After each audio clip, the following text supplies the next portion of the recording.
देखिए, यह बजट देश का बजट था, भारत का बजट है और कुल मिलाकर के कहा जाए तो यह संतुलित बजट है। यह बजट बिहार के लिए इस मामले में भी खास है कि गंगेटिक क्षेत्र में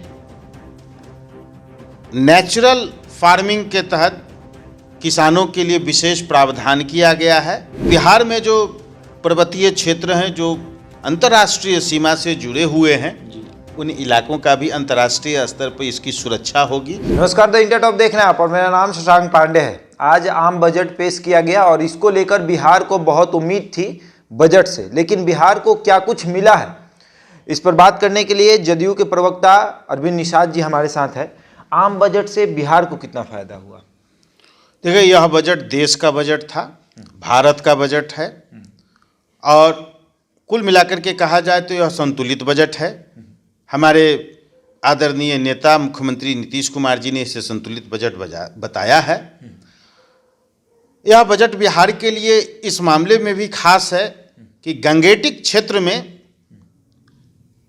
नेचुरल फार्मिंग के तहत किसानों के लिए विशेष प्रावधान किया गया है। तो गंगा का बहुत बड़ा इलाका बिहार से होकर के बंगाल की ओर जाती है, तो हमारे बिहार के गंगेटिक क्षेत्र के जो किसान हैं उनको इससे लाभ होगा। साथ ही एमएसएमई के क्षेत्र में 60,000 करोड़ रुपए का जो प्रावधान किया गया है, इससे भी बिहार वासियों को लाभ होगा और बिहार के नौजवानों को जो एमएसएमई के क्षेत्र में नए उद्योग, नए छोटे स्तर पे जो स्वरोजगार करना चाहते हैं, उनके लिए भी इसमें फ़ायदा होगा। और पर्वतमाला परियोजना की भी आज घोषणा हुई है, प्रधानमंत्री जी ने इसका जिक्र किया है आज अभी। तो बिहार में जो पर्वतीय क्षेत्र हैं जो अंतर्राष्ट्रीय सीमा से जुड़े हुए हैं, उन इलाकों का भी अंतर्राष्ट्रीय स्तर पर इसकी सुरक्षा होगी। जैसे हमारा जो इलाका है, पूर्व का इलाका है, किशनगंज है, अररिया है, इन सभी इलाकों में जो पर्वतीय क्षेत्र है जहां हम बांग्लादेश से जुड़े हुए हैं, पाकिस्तान से जुड़े हुए हैं, ऐसे इलाकों से हमको सुरक्षित होने में अच्छा रहेगा और देश के बजट के हिसाब से इस राज्य को भी इसका लाभ मिलेगा। इस मतलब राज्यों को लाभ मिलेगा। लेकिन राजद कह रही है कि बीजेपी ने जदयू को धोखा दे दिया। अब हर चीज़ को नकारात्मक दृष्टिकोण से देखना यह राजद की नियति बन गई है। तो उनकी क्या नियति है तो वो जाने, लेकिन हम लोग सकारात्मक चीज़ों में सकारात्मकता खोजते हैं।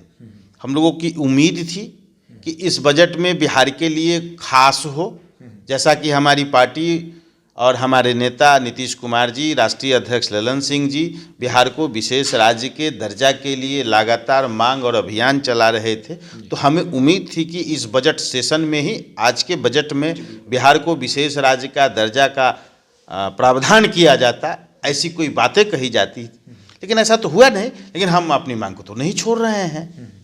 हमारा मांग है और इस मांग के साथ है कि बिहार को विशेष राज्य का दर्जा मिलना चाहिए। तो लेकिन हम ये कह दें कि ये आज जो बजट पास हुआ है यह नकारात्मक बजट है, हम तो ऐसा कह नहीं सकते। ये भी तो उम्मीद था कि बिहार को कुछ विशेष पैकेज मिलता जिससे विकास और आगे होता बिहार का। देखिए, मैंने आपको बताया ना कि ये गंगेटिक क्षेत्र का ये बिहार के लिए नहीं हुआ क्या? पर्वतमाला परियोजना बिहार के लिए नहीं है क्या? एनएच के निर्माण की दिशा में जो बड़े पैमाने पर जो काम होंगे वो बिहार में एनएच का निर्माण नहीं होगा क्या? और साथ ही साथ एमएसएमई के क्षेत्र में बिहार के नौजवानों को जो इसका लाभ दिया जाएगा, बिहार के नौजवानों से वंचित हो जाएंगे क्या? देखिए, कहने के लिए सिर्फ नकारात्मकता खोजने के लिए लोग नकारात्मक होते हैं। भारत का बजट है, भारत का हिस्सा बिहार, भारत में ही बिहार है, तो बिहार के लोगों का इसका लाभ मिलेगा। और मैं समझता हूं कि बिहार विकसित श्रेणी के राज्य में शामिल होने के लिए लालायित है। उसके लिए विशेष राज्य का दर्जा मिलता तो अच्छा लगता बिहार वासियों को। तो चलिए, लगातार जदयू मांग कर रही है कि बिहार को विशेष राज्य का दर्जा दिया जाए और ऐसे भी इस बजट से इनको उम्मीद थी, जदयू को उम्मीद थी और बिहार के मुख्यमंत्री नीतीश कुमार को भी उम्मीद थी कि अगर विशेष राज्य का दर्जा न मिले तो विशेष पैकेज जरूर मिलता। लेकिन ऐसा कुछ हुआ नहीं। राजद ने भी कह दिया कि बीजेपी ने जदयू को धोखा दे दिया। लेकिन जदयू कह रही है कि नकारात्मक मत सोचिए, कुछ सकारात्मक भी चीज़ें होती हैं। और ऐसे में बिहार के मुख्यमंत्री नीतीश कुमार ने भी केंद्र सरकार को धन्यवाद कहा है इस बजट पर। कहा है कि जो भी इस बजट में हुआ है बिहार को देखते हुए हुआ है और इसको लेकर केंद्र सरकार को उन्होंने धन्यवाद भी कहा है। वैसे तमाम खबरों के लिए जुड़े रहें हमारे साथ और देखते रहें द इंडिया।